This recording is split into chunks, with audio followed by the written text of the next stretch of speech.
देश में अभी कोरोना की तीसरी लहर आने वाली है, लेकिन इसकी चर्चा आपको कहीं भी दिखाई नहीं देगी और ना ही सुनाई देगी।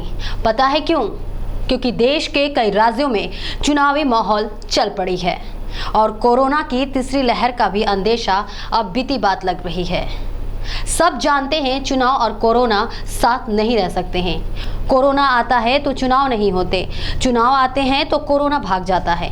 कभी कभी तो हमारे दिमाग में ये सवाल उठ खड़ा होता है कि जो कोरोना है उसे भीड़ भाड़ वाली जगह तो अच्छी लगती है, लेकिन चुनावी भीड़ भाड़ से वो डरता है। क्या चुनावी रैलियों में जाने से डरता है कोरोना?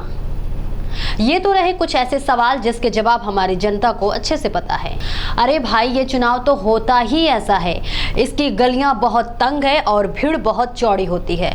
शोर तो इतना कि धर्म ग्रंथों में उल्लिखित आकाशवाणी भी फीकी पड़ जाए। ठीक है, कोरोना की तीसरी लहर दरवाजे पर खामोश खड़ी है, लेकिन चुनाव उसे अंदर आने ही नहीं देंगे और वो दरवाजे पर ही खड़ी खड़ी पत्थर हो जाएगी। चुनावी शोर उसके कानों में लोहे की तरह पिघला दिया जाएगा और हम कोरोना से सुरक्षा के मुकम्मल आश्वासन के साथ वोट डालेंगे।